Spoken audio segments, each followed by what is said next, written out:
JayZ is done for, at least on the internet. People are saying that legal letter wasn't routine, it was fear. And now the timeline is screaming the quiet part out loud. JayZ and Diddy, same cloth, different mask. Everybody thought they knew the story about JayZ, the genius, the billionaire black excellence blueprint, the man who stays above mess. That was the version that got repeated for years. But now, new filings, old clips resurfacing, and people close to the industry are talking like the floor is cracking. And the wild part is, nobody's even saying this is proven. They're saying it fits. The patterns, the silence, the way his name keeps floating near chaos, then vanishing. This narrative is twisting in real time. Let me break this down, because this is where the internet turns into a courtroom with Wi-Fi. The whole wave starts with that legal letter, because people online don't see that as innocent paperwork. They see it as a reflex.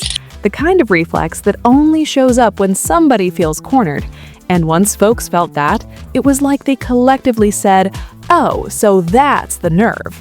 Now, one of the loudest threads people keep circling is the idea that this isn't a new beef. It's a 20-year slow burn. The vibe online is JayZ doesn't crash out in public, he tightens the room quietly. And when the room tightens, people notice. That's why that old Nicki Minaj moment keeps getting dragged back into daylight. The viral clip of Jay in the pink wig? Something goofy, something harmless.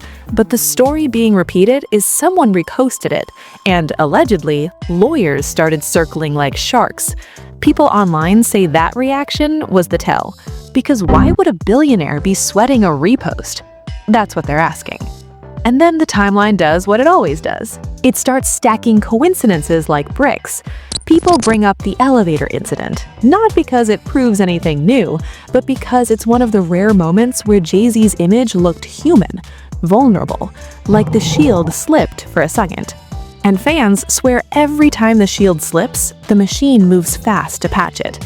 They point to how quickly the narrative gets redirected, how the headlines change, how certain stories get buried under bigger stories.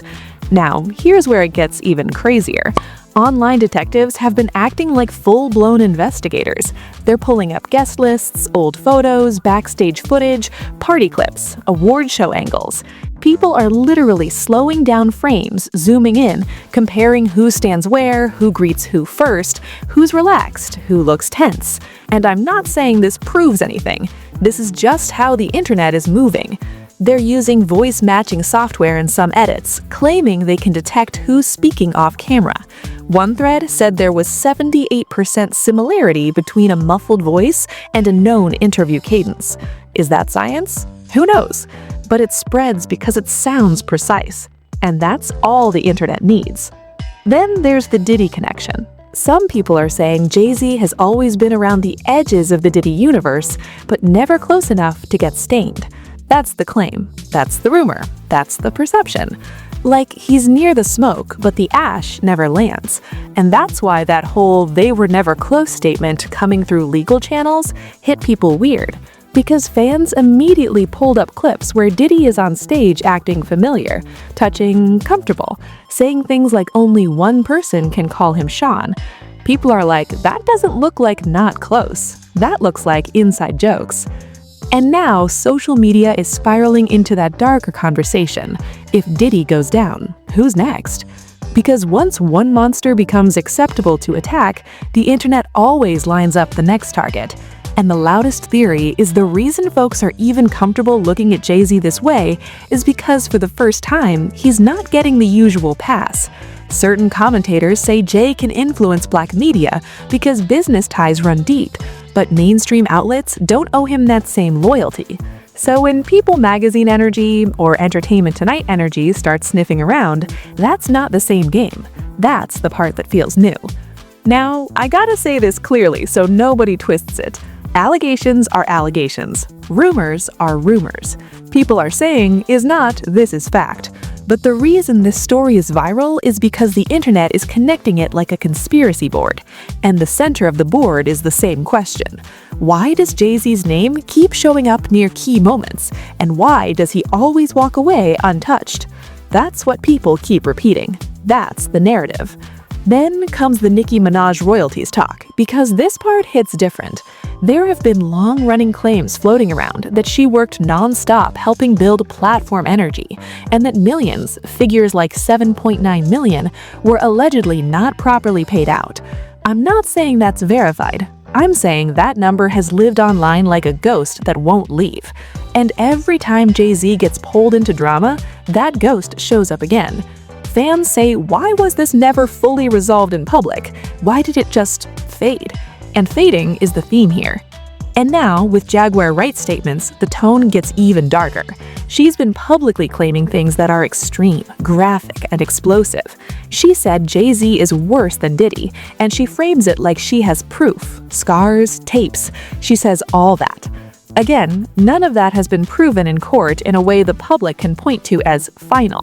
But online, that doesn't stop the spread. Because Jaguar talks like someone who's been holding a grenade for years, and the internet loves that energy. It turns into clips, reactions, stitches, duets, breakdowns, and once you're a clip, you're forever. So round one of evidence isn't evidence in the legal sense, it's evidence in the internet sense. Reactions, patterns, old moments, and that one question that keeps echoing. Why send the letter if there's nothing to fear? That's the hook people can't let go of.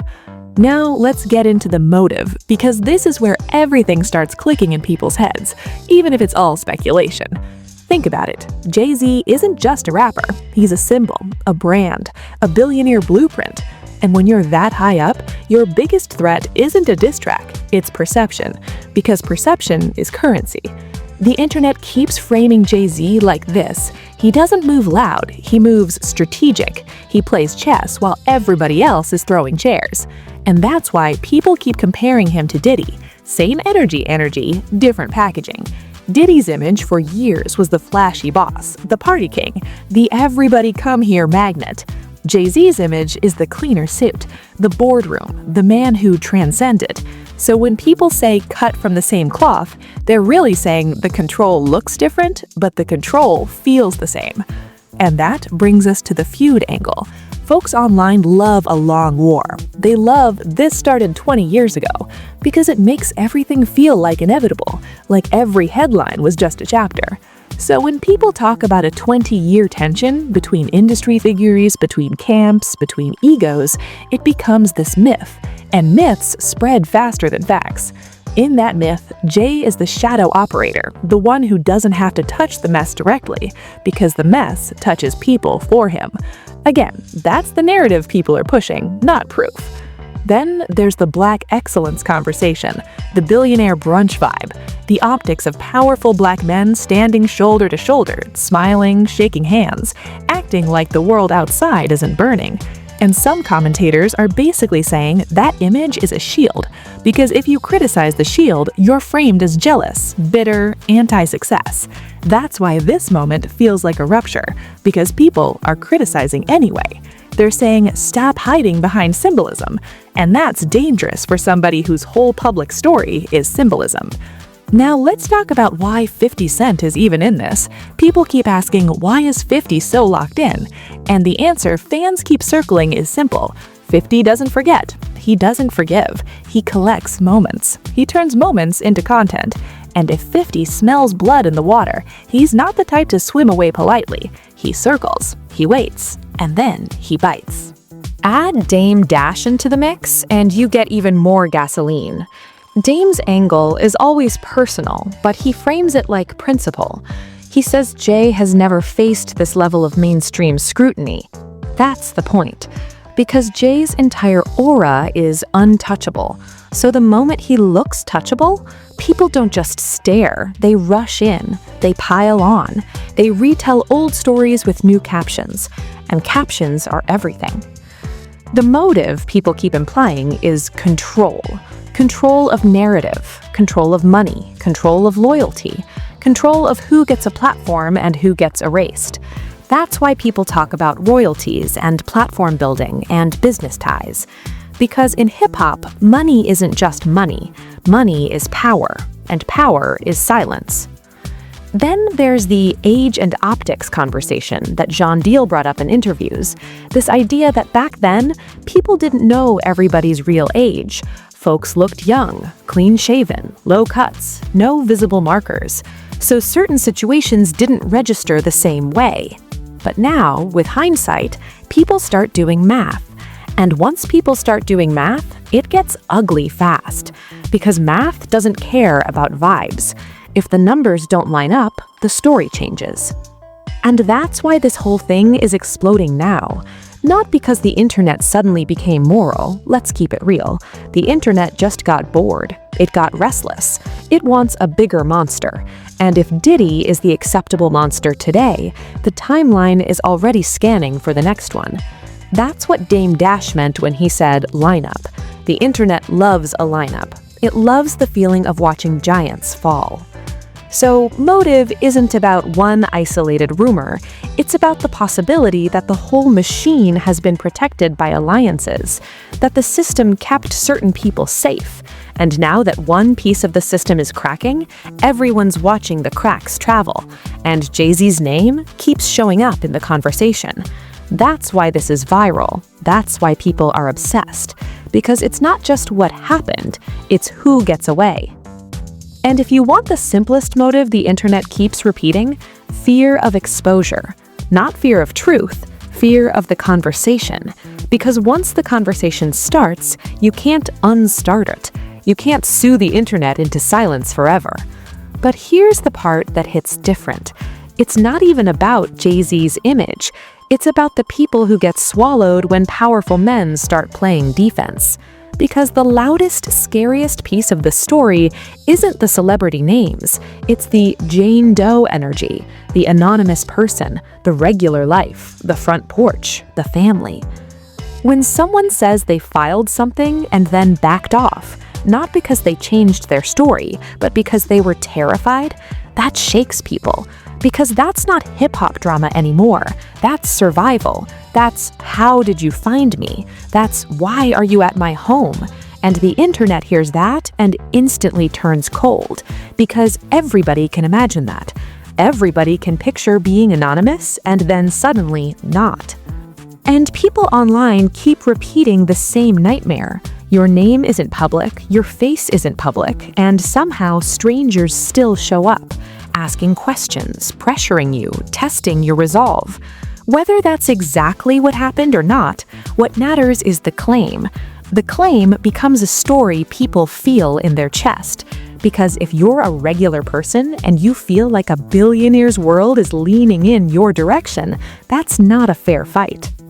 Then there's the parents piece, because that's where it gets personal. It's one thing to deal with heat yourself. It's another thing to imagine your mother or father getting pulled into it, getting approached, getting questioned, getting dragged into a storm they never asked for. And that's why people keep saying, this is intimidation.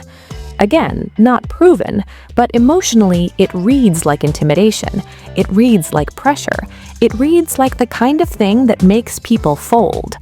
And when people fold, the internet doesn't always treat them gently. The internet can be cruel. It can say, if you dropped it, you lied, or if you dropped it, you got paid, or if you dropped it, you got scared. And the scariest part is fear is the most believable option, because fear doesn't require a plot twist. Fear is normal. Fear is human. That's why this story keeps spreading. Not because everyone thinks they're a detective, but because everyone understands the feeling of being powerless. And when a powerless person says, I still stand by what I said, I just couldn't take the harassment, people don't hear gossip, they hear a warning. And then you add the bigger backdrop, the industry, the parties, the guest lists, the everybody knew whispers people throw around. And whether it's exaggerated or not, it taps into a real anxiety. How many people got hurt while the rich smiled for cameras? That question haunts the whole thing. So yeah, this is celebrity drama, But it's also about what happens when the machine turns towards you, when you're not famous enough to have security, lawyers, PR, and $1 million shield, when you're just you, and suddenly the internet is screaming your story while you're trying to survive it. That's why this hits different. Now, this is where things get interesting, because round 2 of evidence isn't about what's new, it's about what's resurfacing. And resurfacing is deadly, because it brings context back, it brings patterns back, it forces people to rewatch old moments with new suspicion. The first big thing the internet keeps replaying is the whole Jay and Diddy were never close claim. People aren't just debating it, they're mocking it, because fans immediately pulled up stage clips, old interviews, award show interactions, and they're like, so what was that? They're zooming in on body language, they're counting how many times they appeared together between certain years. One fan thread claimed they found over 40 public overlaps in a decade. Is that exact? Who knows? But it sounds damning, and the internet loves numbers. Then, Jean Deal's commentary gets clipped into bite-sized missiles. His whole thing is the closeness looked obvious, the familiarity looked obvious. The way Diddy moved around Jay looked eager, like trying to prove something, like trying to claim something. And whether Jean is right or wrong, the internet eats it because it's visual, it's easy to understand. You don't need documents, you just need eyes. And then Dame Dash adds fuel by saying the silence is the worst move. That part spreads fast because it feels logical. People keep saying, if you're innocent, why not speak? And yes, lawyers will tell you silence can be smart legally, but socially, silence looks like hiding. Silence looks like calculation. Silence lets other people write your story. And for the first time, people are saying JayZ isn't writing his own story. That's the shift. Now, the internet also keeps looping the Nicki Minaj angle because it adds a money trail, and money trails feel like proof even when they're not. People say she worked non-stop in 2015 building momentum around certain platforms. People claim royalty numbers. People cite that $7.9 million like it's etched in stone. Again, I'm not saying it's confirmed, I'm saying it's sticky. It's one of those claims that survives because nobody ever fully kills it publicly.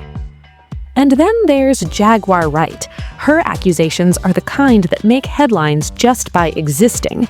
She claims Jay is worse. She claims violence. She claims tapes. She claims scars.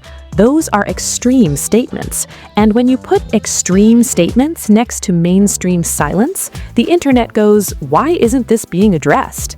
That's the loop. That's how these narratives grow, not on proof, on unanswered questions.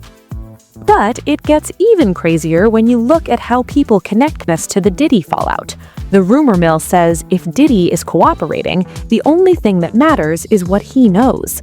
And some commentators hyper-focus on one name that's been whispered for decades, Kathy White.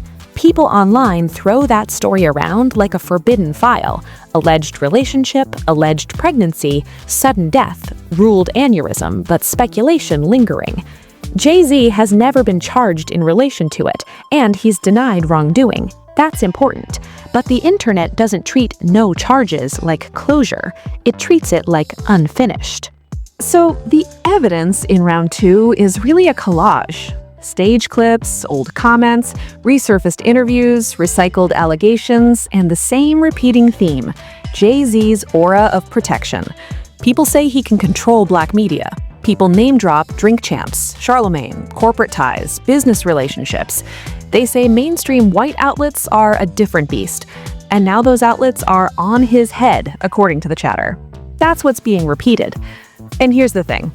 Even if half of this is just internet noise, noise has power. Noise shifts brand deals. Noise pressures associates to distance themselves. Noise makes old friends go quiet. Noise makes everyone watch what they say. And when the noise reaches this level, it doesn't matter what you did yesterday. It matters what people think you might have done for the last 20 years. That's why this story is moving like an avalanche. So round 2 isn't proving anything, it's building tension. It's stacking suspicion. It's making the untouchable look touchable. and the internet doesn't let go once it gets that feeling. Now, let's keep it real. This is the part where the timeline starts pulling in side quests, because that's how the internet works. One story pops off, and suddenly every old clip becomes evidence, every old beef becomes context, every awkward moment becomes a tell. First side story, 50 Cent's role as the internet's chaos translator. Because 50 doesn't just comment, he curates. He reposts, he frames it, he makes it funny, then makes it dark, then makes it viral again. Fans swear he's not doing this for truth. They swear he's doing it for leverage, for narrative control, for revenge, for sport. And honestly, with 50, it can be all of that at once. Second side story, the Super Bowl rumor. People keep repeating that Jay allegedly didn't want 50 Cent on that halftime stage, and that Eminem reportedly drew a line like, if 50 isn't there, I'm not there. Is that confirmed? Not publicly in a way that ends the debate, but it's a story that paints a motive. Personal grudges disguised as business decisions. And that's the kind of story that sticks, because it feels like how powerful men actually move. Third side story, Tony Yayo's leadership comparison. He tells stories about how 50 put money aside while Yayo was locked up, nearly $1 million according to him, so his guy could come home stable. He frames 50 like a builder, like a leader who brings people with him, and then he frames Jay like the opposite, distant, corporate, boardroom first. And when people hear that, they're like, okay, so this isn't just scandal, this is culture. Fourth side story, the billionaire brunch optics. That clip energy where someone says, I hate you, man, but they're still sitting together smiling. People online interpret that like a mask slipping, like forced unity, like billionaires protecting millionaires. And when folks hear excellence for who, protection for who gets left outside, they start questioning the whole ritual. They're like, excellence for who, protection for who gets left outside? And then the internet does its favorite thing, redescribe everything with different words. He hides behind a cleaner image. He moves in shadows. He pulls strings. He stays spotless. Same idea, different caption. Same tension, different edit. And every re-upload is a new audience. Every new audience thinks they discovered it first. Now let's recap the core threads so nobody gets lost. The story people are pushing isn't JayZ is guilty. The story is JayZ is protected. That's a different claim. It's slipperier. It's harder to disprove. Because you can't prove protection the same way you prove a crime. Protection is felt. It's seen in what doesn't happen, in who doesn't get questioned, in who stays above the fire while everybody else burns. And once that idea gets into people's heads, every detail becomes suspicious. A legal letter becomes fear. A denial becomes distancing. Silence becomes guilt. A friendship becomes a liability. A party clip becomes a clue. It's like the internet is building a movie in real time, and everybody is casting roles. JayZ is the strategist, Diddy is the fall guy, 50 is the narrator, Dame is the angry witness, Jaguar is the grenade. And the audience thinks they're the jury. That's why this story is so addictive. It's not just drama, it's a whole universe of drama, branching in every direction, pulling in every old name, every old rumor, every old clip, and turning it into a new chapter. What we're seeing here is bigger than one celebrity. It's about how fame works when it's stacked with money, lawyers, and loyalty. Because once you reach a certain level, truth isn't just truth. It's negotiable, it's editable, it's delayed, and sometimes it's buried under better headlines. The bigger conversation is about power and image, about how success can become a shield so thick that people feel scared to question anything behind it. And when people finally do question it, the backlash isn't just from fans, it's from the whole ecosystem that benefits from the brand staying clean. That's why this moment feels like a crack in a wall, not just a trending topic. And honestly, social media makes it worse and better at the same time. Worse because misinformation spreads fast. Better because people who never had a platform now have one. That's the paradox. And it's why so many industry stories are coming out now. Because you don't need a major network to talk anymore. You need a phone, a clip, a caption. But there's a cost. The cost is that accusations can become entertainment. Victims can become content. Anonymous people can become targets. And the internet doesn't always protect the vulnerable. It crowds around them, demands details, then judges them for having trauma. That's the ugly side of the online detectives era. And for celebrities, the warning is simple. The more you build your empire on optics, the more fragile it becomes when optics shift. Because the internet doesn't care how many Grammys you have when the narrative flips. It cares how you respond. It cares who speaks. It cares who stays silent. It cares who looks like they're hiding behind paperwork instead of standing in front of cameras. So whether these allegations are true, false, exaggerated, or twisted, this moment is still a case study, a blueprint of how quickly the public can turn. One day, you're the untouchable billionaire. The next day, you're the trending question mark. And once you're a question mark, the internet keeps rewriting you until you answer. So here's where we're at. None of us are the judge. None of us were in those rooms. A lot of this is allegations, rumors, perceptions, and people connecting dots that may not even belong together. But the reason this is blowing up is because the pattern feels familiar to folks online. Powerful men, protected circles, and regular people paying the price when stories surface. Now I want to hear from you. Do you think Jay staying silent is smart, or is it making him look worse? And do you believe the Jay and Diddy were never close angle, or does that sound like somebody trying to scrub history? Drop your thoughts in the comments. Don't be lazy with it either. I want real breakdowns. And if you've been following this whole Diddy fallout, do you think more names are coming next, or is the internet just chasing a new target? Make sure you like the video, hit subscribe, and turn on notifications, because if new filings drop or more clips resurface, we're covering every twist. And listen, stay sharp out there. The internet is loud, but the truth is usually hiding in what people refuse to say.